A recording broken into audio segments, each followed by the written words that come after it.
हम सबके बीच में वैष्णव जगत के दिव्यतम विभूति, हम सबके अभिभावक और संतों के हृदय में जो हम सबके प्रति जैसी दया दृष्टि हमेशा एक स्वभाव रस में दिखाई दिया है, ऐसे पूज्य महाराज श्री विराजमान हैं।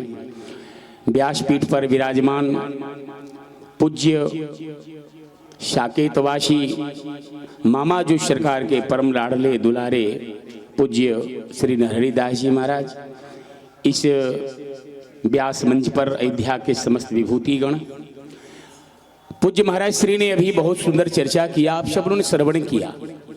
समाज में अगर सबसे सर्वाधिक गिरावट आई है तो दो दृष्टिकोण से गिरावट आई है, एक अनियंत्रित इच्छाएं, एक अमर्यादित चरित्र। इसकी रक्षा कैसे हो, इस सबका चिंतन का विषय है। भगवान श्री राम के अवतार का कारण हमारे पूज्य तुलसीदास जी महाराज ने बताया, मर्त्यावतारस त्वहिमर्त शिक्षणम रक्षो बधाई न केवलम विभो। भगवान के अवतार का हेतु ये नहीं है कि भगवान किसी को मारने के लिए आते हैं। भगवान के पास इतनी सामर्थ्य है, इतनी दृष्टि है कि भगवान एक दृष्टिकोण से सारे विश्व का प्रलय करते हैं, संहार करते हैं। और संसार की धारा अगर सुरक्षित है तो गोभिर विप्रैश्य वेदैश्य सती भी सत्यवाद भी अलुब्धई दानशीलैश्य सप्तते धारेते मई। हमारे भारत के पतिव्रता स्त्री के बल कितनी अधिक होती होगी, इसकी संभावनाएं कितनी हम अद्भुत है। हमारे यहाँ तो महाराज मनु अगर तप कर रहे हैं तो उनकी धर्म पत्नी भी साथ में तप कर रही है। विचार करेंगे आप, भगवान श्री राम को पुत्र बनाने के लिए श्री मनु जी महाराज ने जिज्ञासा किया और भगवान ने मानो वर भी दिया कि पुत्र बनने को स्वीकार भी कर लिया।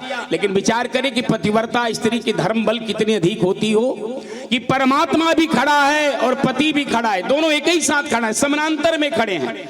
और भगवान श्री राम स्वयं पूछ ही रहे हैं शत्रुपा जी से। शत्रुपा जी से पूछे, माँ तुमको क्या चाहिए?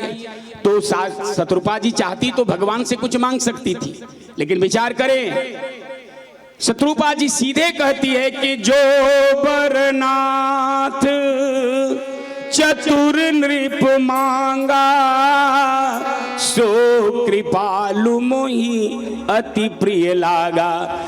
जिसने भगवान के पुत्र बनाने के लिए पति के द्वारा मांगा गया जो वरदान है, भारत की पत्नी कहती है कि उससे अलग मुझे कुछ नहीं चाहिए। माने जो पति के द्वारा मांगा हुआ वर है उसी में हमारी रुचि है, उसी में प्रीति है और उसी में हमारी इच्छा समाहित है।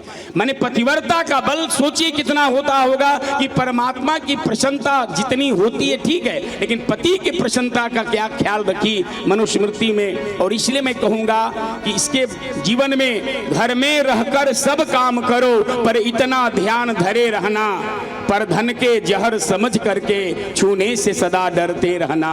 घर की नारी देवी समान सम्मान सदा करते रहना, पर सदा पराई नारी के मुखमंडल से डरते रहना। ये सबको पता है कि जीवन क्षण भंगुर है सबका, अंततः सभी को जाना है। कोई भी कभी चला जाए, जीवन का कौन ठिकाना है। ये धन धरती कोठी को समाल सब क्षण में ही छूट जाएंगे। जिनको तुम अपना समझ रहे ये दूर सभी हट जाएंगे। निकलेगा तन से जीव जभी मुर्दा बन चुका बताएंगे, और ठठरी पर बांध जताएंगे शमशान घाट पहुंचाएंगे। और मिट्टी में खोद दबा देंगे, या जल के भेंट चढ़ा देंगे, या लकड़ी बोझ लिटा करके धीरे से आग लगा देंगे। इतना ही तो सबका गति होना है। इसलिए जीवन में केवल धर्म का आश्रय लें, इससे बड़ा जीव का सुखी का कोई साधन नहीं है। धनानि भूमौ पशवस्य गोष्ठे नारी गृहे सखा अस्मशाने देहश्चितायाम परलोक मार्गे धर्मानुगो गच्छति जीव एक।